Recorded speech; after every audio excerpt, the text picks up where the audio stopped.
Hello, everybody, and welcome to our weekly network Zoom session. This week we have a special guest, Chris Tashima, joining us. He is a Academy Award winning actor and filmmaker, and he will be talking to us about his career. We'll also be answering some questions regarding just short filmmaking in general. So we're glad that our regular guests have joined us. And if you guys would like to join us one week as we discuss with various people in the industry, learning all about filmmaking and acting, head over to our Facebook page, facebook.com/SI Summer of Shorts, to follow along and find out when we're having a weekly networking session. You're welcome to join wherever in the world you live in. And without further ado, let's jump into our conversation with Chris. Chris, it's good to see you. You and I actually sat next to each other at an awards ceremony many moons ago at the Sacramento Film Festival, and we kind of Sacramento. yeah, and we kept tabs on each other, and you've been doing a lot of great things, and good to see you. So, how are Yeah, you doing? thank you. I'm good. Thank you for introducing yourself way back then, and for staying in touch and for the invitation to meet with you tonight. This should be great. Thanks. Yeah, absolutely. Now, we have some filmmakers who are in the room tonight who maybe they're just getting started in their career. Maybe they've been doing it for quite some time, and they're probably imagining, man, the dream as a filmmaker would be to sit into an auditorium or a theater and be at one of those big award shows and have them say, and the winner is, and then their name. And that would just be, you know, phenomenal if that ever happens. And It was Chris, wild. let's talk about your career. Growing up, you were an actor, you enjoyed film, you had an appreciation for it, and that happened to you with a short film. You won the live action category, and how did you get there? I had always watched that category. I followed the Oscars way back into my early teens and was very into it. I had a chart every night with the categories and the films, and I would chart them all out, who won, and um, that category was one I always sort of kept an eye on as something that was like I could do that because they were small films. Occasionally they were student films. They were just little films that people made, and it just felt somewhat accessible to me. So I always had it in the back of my mind. I decided to pursue filmmaking. Was very unsuccessful at film school. It's a long story, but that actually led me to discovering that I liked performing, and I started doing theater and as an actor for several years. Still wanting to be a filmmaker, but putting it way in the back burner and just focusing on acting and learning that and doing small theater at East West Players in Los Angeles. And then came across this story about a diplomat, a Japanese diplomat in Lithuania in World War II who rescued thousands of Jewish immigrants from Poland, from his station in Lithuania. And I had a friend of mine that had written a play, and we performed the play. It was an amazing experience. And the idea came up of doing a film. So I brought my desire to be a filmmaker to the front burner. And, I had always felt I was a filmmaker, but now I had a lot of great experience under my belt as an actor, because that was really probably why I failed as a film student, because I really didn't understand and respect acting. Acting is That's what filmmaking is, right? That's why people go to see films, is to see the performances. So now I had a little bit more in my tool belt, and we made this film that was just a blessed project. It was called Visas and Virtue, and was about this Japanese diplomat, Chiune Sugihara, that at the time, now we're going back many years ago. This was in the mid '90s when we did the play, and we started production on the film in 1996 and completed it in 1997. So, that's how that film came about. I did not write it. I did not direct the play, but I was in the cast of the play. And when the idea came to do the film, I just took the ball and ran. And film I knew how to do. And so, I just pushed forward with that, got all kinds of great people involved. It's very collaborative, and I was very fortunate to get some amazing department heads. It was always about telling this man's story, not making my film. And I think that's what people responded to. That's why everyone said yes. And we actually did something very much like, today's crowdfunding, although we did not have the internet, but we had mailing lists, and we sent everyone a packet telling them this is a film we're doing. You can donate. We sent them a form that said donate at these amounts. And we just sent them to every single person we knew, and then managed to get press releases out in Japanese American and Jewish American newspapers, which got us donations from across the country. Someone came on board and volunteered to write grants for us. We got a $20,000 grant from a foundation in San Francisco. So, it just things started falling into place, and it was a very relatively quick turnaround. Between the time of conceiving of the film to our first premiere was a little over a year. Yeah. So how did Um, so how did that process work for you? Did you say, hey, we have the film completed now. Let's do a premiere and then get it into festivals, or what was the goal? Because it is a short film, so yeah. it's you didn't, throw it in movie theaters all across LA and throughout the area. So how'd that work for you? Well, short films is sort of do what you can and do anything you can. There's no one way, no one route to, getting your film out there. Um, as I said, I had always thought about the category of live action short films, and when the idea of making this film um, came along, it wasn't even my idea originally. It felt to me like if I played the cards right and I really um, created something of quality, maybe we would have a shot at it for a number of various. It was just an amazing one act play that was very dramatic, very contained. In the play script was only 12 pages long, so it was built for a short film. It all took place in one location as a play. Actually, when we went to film, I tried to go to as many different locations as I could, but it basically was a scene in one room. So, it it felt like it could have a shot at that. Now, I didn't tell anyone, let's go make a film and try to win an Oscar. That was just in my mind and something I held as a bar, that I knew how professional it had to look and how great it had to sound for the Academy to look at it and, Mhm. recognize it possibly. And beyond that, and then of course there's the need to qualify. So we actually qualified at our first festival that we entered, which was the USA Film Festival in Dallas, which I don't believe is any longer on the Academy's list. But my producer, Chris Donahue, was from Dallas and he was familiar with it. They actually screened an incomplete version because we didn't have the credits finished at the end. But the picture was complete. We didn't re-edit the picture.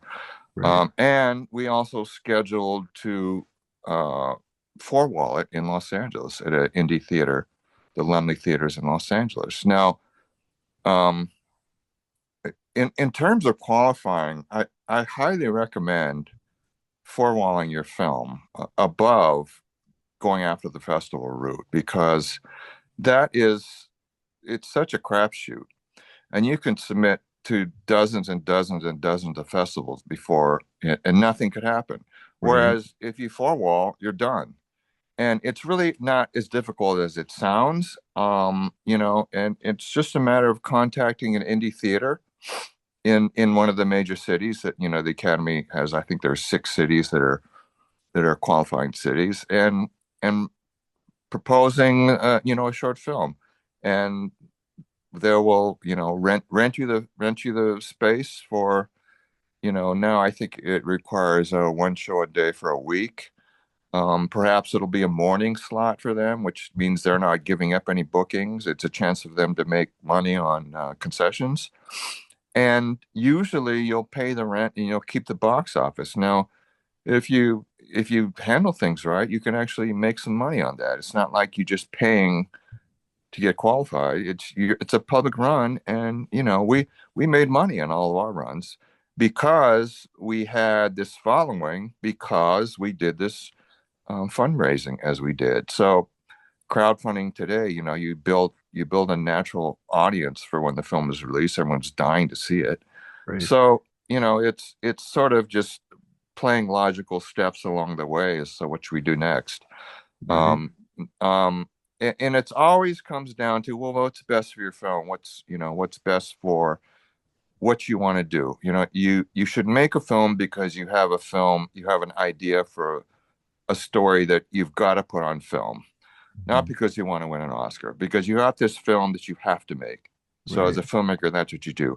When you have the film, the next thing you do is you show it, and you show it everywhere that you can. Our film um, happened to touch on uh, aspects that the Jewish community and the Japanese American community very much appreciated. So we went to organizations within those communities, and they sponsored screenings, or they held screenings, or every little screening that you can do is good for your film.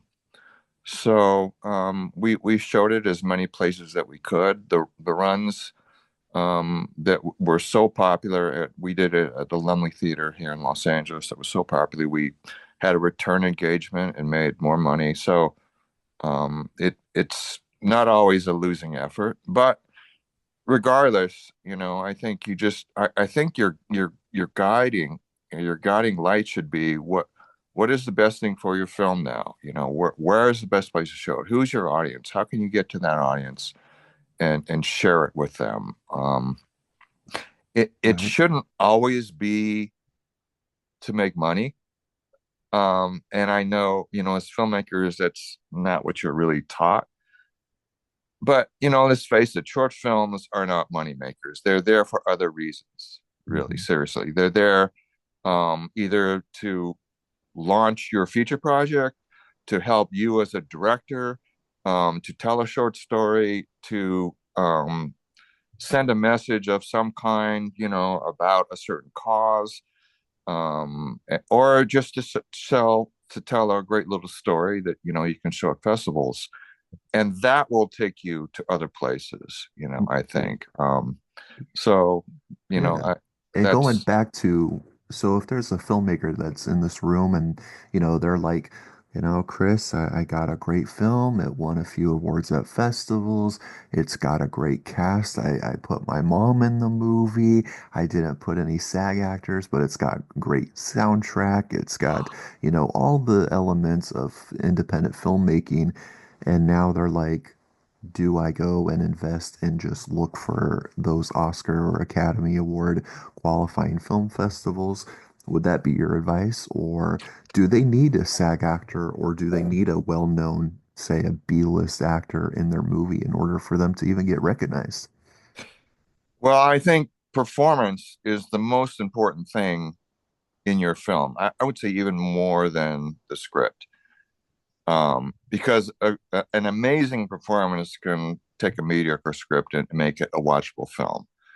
You can have the most amazing script and the performances fall short. We were all accustomed to watching, network television or, studio films, and that's the acting we're accustomed to. And anything shy of that, audiences will sense. So, for that reason, um, it doesn't necessarily mean union actors, but certainly professional actors. And if you don't have amazing performances, then um, you will be wasting your time with your film. It's very likely not to get too far. Um, but let's say you have that, and you have an amazing story, and again, I just say what's the best thing for your film, not necessarily how do I go after an Oscar.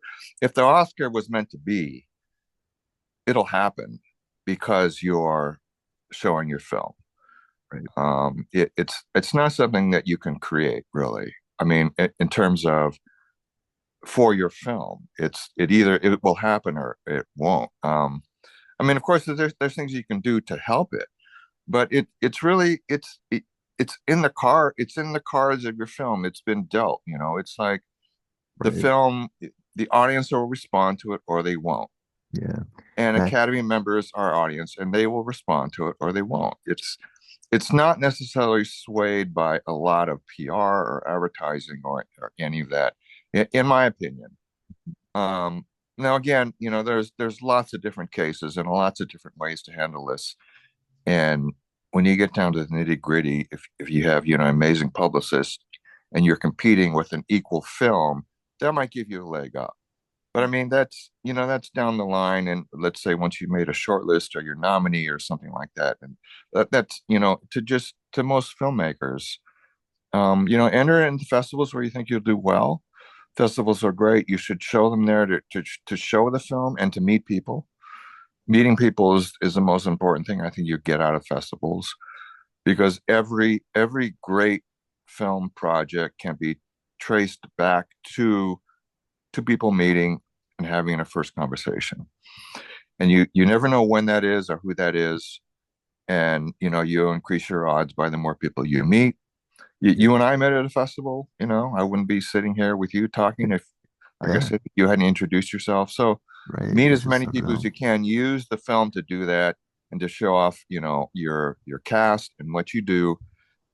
Don't necessarily put all your cards in that. You should be prepping to do your next film as soon as you can, or Absolutely. um, And let's talk about this. So, some of these filmmakers, they have made their first or their second, or maybe they've made a dozen short films, and they're probably, because the truth comes out, like you mentioned, you don't make short films to make money. It's kind of a stepping stone to the next direction. And now that they have the experience, they've gone through the grind of getting, they know the foundation. After that, a lot of times they get to that level where they say, okay, I'm ready to do a feature film.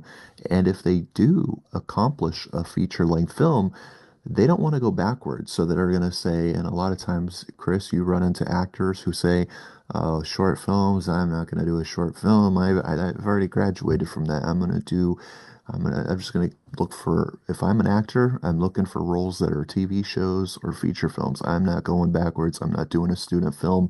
But what is your take on that? Because short films are crucial in a career of an actor if you're trying to take this seriously.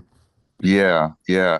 First, I want to go back to just, I said you don't make short films to make money. It doesn't mean they can't make money. Mhm. I would say don't make a feature to make money, because most indie features don't make money. It's Yeah, always I'm making this film because I have this story I have to tell. I have this film I want to tell. So to get to your question though, so especially now that so I was recently elected as a governor at the Academy, the first governor of the reestablished short films branch. And ever since I won the Oscar and became a member of the Academy, it's short films has been something that I've wanted to push even more, because I think they are not limiting. In fact, provide many, many more opportunities because there's so many more of them. As an actor, I've been able to do things in short films that I haven't done in features, but I just finished a fantasy film where I played this evil wizard. I played this captain of a SWAT samurai team, which is very interesting. High action stunts film. It was like making a superhero movie. I've done some really important dramatic historical dramas as short films. So it's a great opportunity. It always is. As an actor, you want to work. All that is valuable on camera experience. It also is, to me, very valuable to help student filmmakers. And anytime that I can and I am available, I will do that because, um, you know, it's so important for all filmmakers to get this experience, and any way I can help them, it's a way of paying back, and something, that I can do if I'm available. So, plus you never know where they're going to go, and they might have a job for me in a Right. couple of years. So, shorts, I would always recommend, doing shorts if something comes along or is, you hear of it, or, you know, for you to audition for. And this, I think the same thing goes for as a filmmaker. It's so much easier to make a short film, of course, than a feature. And you can spend years developing a feature and it not going anywhere, or it may finally happen, but in that time you also could have done many short films, and or been involved with friends projects as short films. So it's just, the more opportunities you get to work, the better they are. So I don't see any reason, to sort of turn your nose up and not do them. In fact, there are, still projects I'm developing that work better as a short that I would like to do as a short. Mm. So, it's just a different format. I don't think it necessarily means that they're like this, and then once you go here, this is going backwards or anything like that. It's an film is an art form, and I think people, you should, as a filmmaker, should want to do any format that fits your story. Absolutely. Good way to put it. Well, we have a couple questions in here, and one's from Phil Snyder, a filmmaker from Long Island, who has a film in our festival. So that's fantastic. Thanks, Philip, for being here. And he says, since your film was pre-digital, can you talk about the technical process? Did you shoot it in 35 or 16 millimeter? The film editing process, did you have to make a lot of prints for those screenings? Yeah, so Visas and Virtue, we shot it in 1996. Um, as I said, I used the Oscar short film category as a bar, and I knew it had to look great. So I wanted to shoot on 35, and that was how I decided I would do the project. I didn't want to shoot 16. Um, It's expensive. It was expensive then, so that's where we spent some money. But it felt I needed to do that. Now we were very fortunate to find an editor who was a TV editor, and he had access to an Avid at the time. So we edited on that. There was a trick in making our print because the film was in black and white, except for bookended front and back sections that were color. The film starts in 1985, and then we flash back to 1940. And at the end, it flashed forward. So, because we had color and black and white, the combination, it was actually very hard to get the black and white prints to be black and white because color film wants to be color. So it always come out to be, like brown and white or something green and white. I mean, it was very hard to get the black and white to go black and white.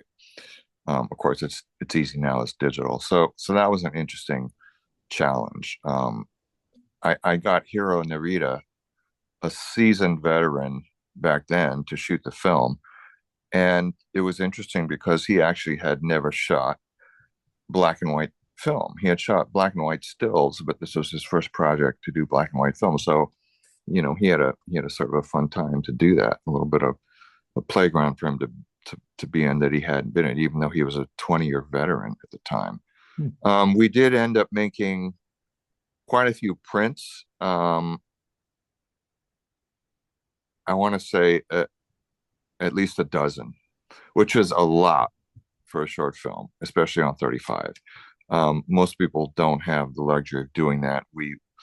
We had some funding available for that we were able to get, so that was quite a luxury. But there was times when all those prints were out at festivals.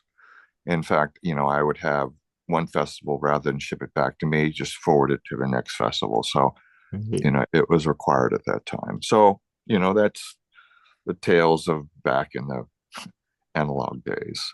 Yeah, well, we have about 11 minutes and we have another question, but also I do want to mention you are a member of both the Screen Actors Guild and the Directors Guild. Yes. Um, and some people, they always ask me to, hey, I may be SAG eligible or I may be, eligible to join the Directors Guild. In your opinion, I mean, obviously you've been a long time member, so you're kind of biased to it. But for them, when is a good point to jump into it? Should they wait till they have their portfolio built up, they've got enough credits, or should they just jump right into it if they're eligible right away, jump in? Yeah, that's a very tricky question, and it's just different for everybody. In terms of acting, if you are going to be a professional actor, you need to join SAG-AFTRA. You will, um, in my opinion. There are pockets of in different states, independent film communities where there are great non-union actors. But if you want to do, mainstream stuff, you're going to have to do that. So the advantage of doing it now, and this is with either guild, is that the initiation fee is cheaper now than it will be in the future. So that's one reason. Don't think of it as uh, a way to get more work, because it's not going to mean you're going to get more work. Some people think as soon as I join SAG-AFTRA, I'll get more work. Not necessarily so. The other way of looking at it is it'll come when it should happen. It does, I don't think you should necessarily rush into it, because once you do it, you can't do non-union projects. Right. And I think a lot of people don't understand that because a lot of these filmmakers, like I said, when you start off, you're always saying, hey, Chris, you're a friend of mine. I want to put you in my movie. Okay, great. But hey, now I'm either Directors Guild or I'm SAG.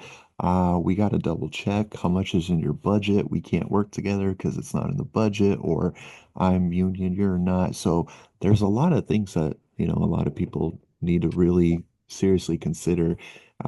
Someone asked me too, oh, I want to join Directors Guild, and this local pizza shop's going to hire me to do a commercial for them. And I thought, good luck. I don't think the local pizza place is going to be able to afford you once you get into the union and have to deal with those prices. But so you really got to think of all your ducks in a row before you jump into it.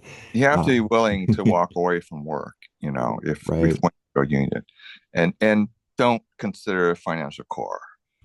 I just will say right now that's garbage. It's legal, but really, it's really, it's it hurts the union. Why go union if you're not willing to stand up for your union?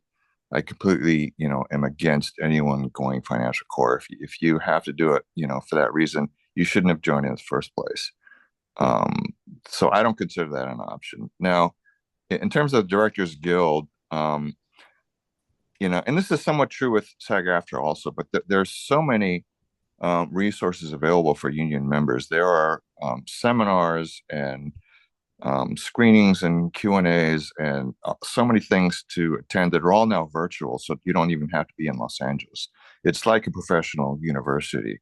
It's such a great learning environment. Again, it's not going to lead you to more work. It'll mean you'll have to turn down some possible gigs or make them go union. Um, the guild is, I think, willing to work with indie filmmakers sometimes. So a lot of indie producers will automatically say, we can't afford that. When actually, if they talk to the guild, there's probably ways that they could, the guild could help them. it's often a possibility where most producers will immediately say no. So it's worth trying, but Yeah. it's again, it's not something I think you should rush into. It's it for each person, it will happen when it needs to happen. Absolutely. All right, we got one last question here from Jess, who is currently enrolled in the LA Film School online. So, courage, and that's awesome that you're doing that, Jess. She's asking, what is your take on finding funds for your films, and what advice do you have for that? For short films, it's a much wider field. I would, consider that you are looking for donations and grants rather than investments.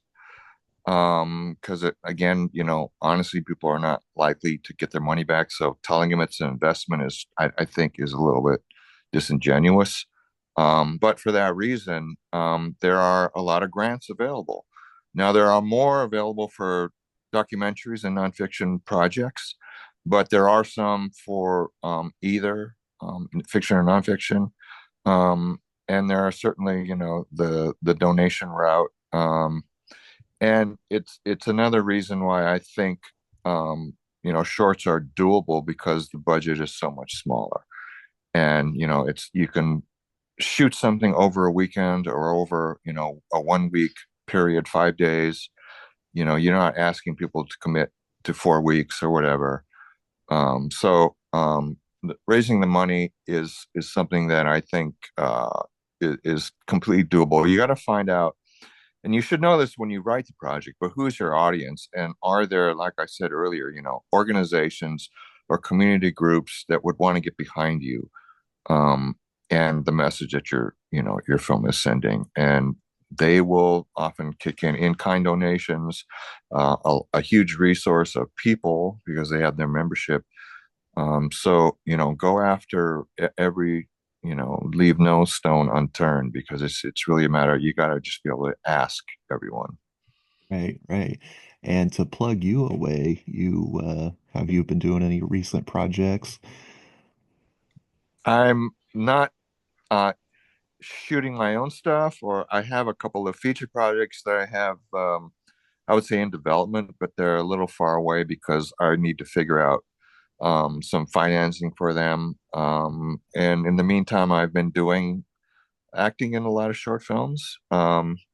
So I'm staying busy doing that and staying involved doing that. I have some ideas for shorts, but my right now I have some feature projects that are the scripts are done, so they're ready to go. So I'm trying to figure out financing for them. Right. Yeah, but yeah, a couple of projects that I have in the can that are short films. One was Yokai that I just finished. They're editing right now, which is a fantasy short film. And the couple other shorts kind of are out there, but I'm not sure when they're going to be screening. Nice. It's like they're just out there. I'll know when they surface. Right. Now, another thing I'll too, we got just a few minutes left, and I know that you spent time in, Berkeley, you were born in Massachusetts, and then you wound up in Los Angeles. Now, for some of those people that may never have that opportunity to jump up and leave because they have a family or they're young, they're too old, or whatever the situation is, what's your take on this whole misconception of, oh, you only have to be in Los Angeles to become an actor or filmmaker? It's so different now. And all these different states have tax incentives and are trying to bring film work to their states. And there are, huge production centers all across the South, Atlanta, North Carolina, Louisiana, of course, all up and down the East Coast, Florida, up to, New England, and all over the place. There's just in Vegas and Arizona, there are studios popping up all over the place. It's a great place to be, because there is a lot happening here, but there's so much happening all over the place, and you don't even have to be there. You can be your own little epicenter. It's you can draw things to you if you have a great project. And now, because everything is digital, of course, you could conceivably shoot the whole thing on your phone. So all you need is some good actors and locations and whatever. I mean, it's the possibilities are so much more wide open now. I think everything going digital sort of has leveled the playing field for all filmmakers, and it's completely, entirely up to what is your story. Nice. Now, speaking of budget, because there are a lot of times where filmmakers they'll apply for a grant and they'll get denied, they'll get turned down, and they might think, you know what, I'm not going to make my project because I really could have used that 40, $50,000 to produce it. What do you say to them when they can say, hey, I probably could make this on a 10, 20, $50 budget? Well, you're wise to pick your early projects as not being like extravagant historical epics. Do something that's manageable, that can be, filmed at contemporary and at a location you have access to. Not a huge cast, all that stuff. Now you can do, a lot of people do visual effects because they know how to do that. So, just be wise about, how the project that you develop. By the way, I do want to mention a festival that I recently served on the jury, and that is Louisiana Film Prize. Now, if you're not familiar with that, please look it up. They have a $50,000 prize, cash prize. Yes, $50,000, and that's got to be an incentive. You got to now that project needs to shoot in and around Shreveport, but they also have many other prizes that are nice cash prizes, and it's an amazing festival, and you'll meet some amazing filmmakers. So there are the festivals out there, that do offer some return on that end. Now, once you have your film made, but again, going back to developing whatever short film it is you're going to shoot. There are so many great opportunities in a contemporary small situation that's just in your bedroom, or in the local bar or supermarket or whatever. You can get so much for free now, and so you know just keep your mind going and be wise about how you think up new ways of doing it, because the way that you're going to do it is probably you may be the first one to do it that way. Right? Use your resources. And when you look at a lot Yeah, of the great Hollywood films, most of them haven't even been filmed in Hollywood. They were filmed on a downtown street on in a 1 block radius, and yeah. sometimes that's all you need. So, but Chris, it was great catching up with you, and thanks for being in this conversation. I hope the filmmakers and actors in the room got to learn something from you. And if they want to keep tabs on you, they can look up your IMDb. You have your own production company website, Cedar Grove. You want to plug I'm that? all over social media. I'm easy to message. I'll usually respond if it's film related. And just a note to anytime, and feel free to approach professionals and people. All they can do is say no. But anytime you're approaching someone, be very specific of what you're asking. Um, don't be vague about, hey, would you read my script? Tell them what you want from them and why, and be as specific as possible, because then they can say yes or no. I get so many requests that are just so vague, I'm just annoyed and like don't even want to respond.